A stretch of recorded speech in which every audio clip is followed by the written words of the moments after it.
This is probably the most excited I have ever been to do a reading before. For those of you who don't know me personally, I am obsessed with cats. I absolutely love this. I'm so excited for this reading. My dears, my name is Alexa. Today I'm doing a reading for the week of November 3rd through November 9th of 2024. This reading is channeled for my Capricorn, so if you have Capricorn Sun, Moon, Rising, and or North Node, this one is for you. And if you have no idea what any of that means, feel free to go to Astrodyne or some other kind of online website where you can just plug in your information and it'll spit all that out and then you'll know. So the first card that I pulled for you guys that I wanted to share is the Page of Cups. So as you can see in this card, we have a cat dipping his head into a toilet bowl. Kind of looks a little bit more kitteny. A lot of this does give some kitten energy, some youthful energy. There is also, if you notice here, the lilies in the flower pot, which symbolize a level of freshness, youthfulness, creativity. So there is a lot of young energy here, not necessarily the energy of wisdom per se. This is a lot more explorative and exciting. So for a lot of you, I do feel like this upcoming week there are some really cool opportunities to explore maybe some new, new themes, new ideas, new creative endeavors. This is a really good time to tap into creative endeavors, not necessarily to, if you note this card, not necessarily to fully dunk yourself in. Imagine that cat going all the way in there. Probably not the best case scenario. This isn't necessarily like a start a new project, go balls to the walls on it. You can, but the advice with this card is more in the regards of being playful and experimenting with new ideas and being open to new ideas. Directly from the book, I feel like this particular passage, I want to read it because it also ties into the next card that I pulled for you guys. This card says that he can relax and take time to gaze deeply into his feelings and motives or whatever needs gazing into. Understand that even though at times you may feel very studious, you may feel like you're very involved in something or enmeshed in something, this is a really fun energy. This is a very lively energy. So I think for a lot of you, you may be starting to tap back into a little bit of that playfulness that you may have. This could be in your work, this could be in your personal life, your romantic life, this could be in hobbies or creativity, or maybe just like a decision of, okay, I want to start to shake things up a little bit. I feel like a lot of you are going to be experiencing that energy this week, and that is a gift, honestly. And if you're feeling kind of stuck and kind of stagnant, then maybe leaning into some of those creative endeavors might be of benefit for you. This brings me to the next card that I pulled for you guys, which was the Four of Swords in reverse. Now, in the upright position, the card actually looks like this, so it is an upside down cat. I did pull it in reverse, so that's kind of the quote-unquote upside down for those of you who are not as familiar. And this card in general, when it's in the upright, this is talking about taking time to relax. As you notice, the cat is on his back, kind of enjoying some time off. The main message with this card is that the mind finds access to deeper levels during periods of rest. So it does highlight the importance of rest and the importance of taking things slow and taking things easy. Especially with the Page of Cups, I feel like maybe some of you have been in a bit of a hard-working state and you're now in a state where you're opening yourself up to some creativity and some new experiences, new perspectives maybe. And so this whole like perspective shift, this paradigm shift might be a result of taking some rest and getting the time out that you need from that busyness to get in touch with, okay, what are my motives? What is important to me? What are my goals? What's really important to me on a much deeper level? I feel like for a lot of you, getting in tune with that depth of your experience is probably going to serve you very well in this upcoming week.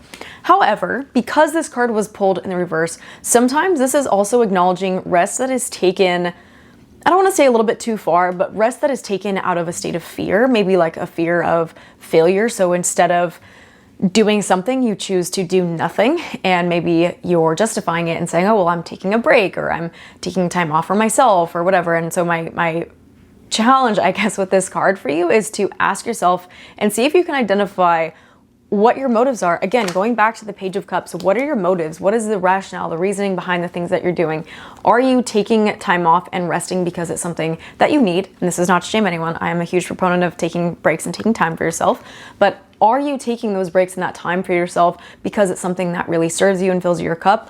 Or are you in a state where you're actually wasting time, maybe doom scrolling I'm getting for some of you? Are you wasting time or wasting your energy or shying away from responsibilities because you were afraid of something? You're afraid of doing it wrong, or you're afraid you're not going to do it perfectly. Maybe some perfectionism I'm getting for some of you, a little bit of Virgo energy coming out. On the flip side, if that does not resonate with you, it's also possible that you are taking rest or in need of rest as a result of burnout. And maybe this is a time when you're just trying to play catch up and you have been so stretched thin and you have absolutely nothing left in your tank to give. And I would encourage you, again, to acknowledge where you're coming from, why you're in the position that you're in. Are you in the position that you're in? Are you burnt out? Are you exhausted because you don't have good boundaries, or you could have better boundaries?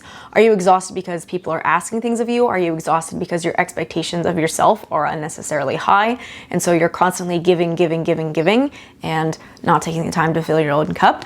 Just really taking the time to get clear about how you're feeling and why you're feeling that way. And I feel like especially in regards to your relationship to rest and recovery and playfulness and creativity, like all of this youthful energy, I'm feeling like I keep getting images of like kids crawling around, kids playing, kids taking naps. Napping would be more like this card, and then playing around, walking around with toys, exploring new things is more like this card. There's a lot of youthful energy. There's a lot of exciting energy and a lot of restorative energy. But if you notice, a child will sleep, a baby will sleep a lot of the day because it needs that nourishment. So for some of you, I feel like the fine balance is going to come from understanding where you're at. Something I want to read from the book specifically with this card: paralysis is not the same as exhaustion. I feel like someone needs to hear that again. So I'll repeat it. Paralysis is not the same as exhaustion. Stillness sometimes means fear rather than rest. Focus on self-care. Recovery is slow, but it's coming. So a third thing that's coming up with this card for some of you, if it feels like you are being still, as in you are resting or you're trying to take that time for self-care, you're like, I'm doing all the things, girl. Like, I'm taking the time off, I'm sleeping, I'm going to bed early, I'm doing the yoga classes, I'm taking the meditation time, going for the walks, whatever, and you feel like you're still burnt out and exhausted, then I would ask, are you connected? Again, going back to the Page of Cups, are you connected with your motives? Are you connected with why you're doing those things? Do you feel like they are aligned with what's really important for you? For example, if you're just like, well, I'm going for a walk every day, or I'm meditating every day because I know that I should be doing that, you're putting yourself in a perspective where your motive is a sense of like you should do something. It's like a sense of obligation, which if you have 8,000 obligations and nothing coming from a place of passion or a place of excitement or a place of desire, how burnt out do you think you're gonna get? Probably pretty burnt out pretty quickly. At least I know that I would. So if that's resonating with you, again, just getting really clear about where you're at, why you're there, what's important to you, how can you instill shifts in your practices or new practices, or just revamping the way that you're doing the things that you're doing, spicing up your everyday life, doing things to allow yourself to really deeply connect with your deeper why. If you've never watched Simon Sinek's Start With Why, it is one of my absolute favorite TED Talks. I talk about it pretty frequently, so I highly recommend that you go watch that if you haven't already. But really connecting with your purpose and your sense of purpose and your sense of liveliness, I feel like is going to be a really big injection of energy for you this week. So my dears, I hope that this was helpful. If you have any questions, please feel free to reach out and let me know. You can find me here, Instagram, TikTok, everywhere at alexab.alchemy. I do these readings every single week, so if you haven't already subscribed to my channel, make sure that you do that. And finally, if you found this helpful or this resonated with you, leave me a little thumbs up so that I know. All right, I love you guys so much, and I will see you guys next week. Cheers and have a good one.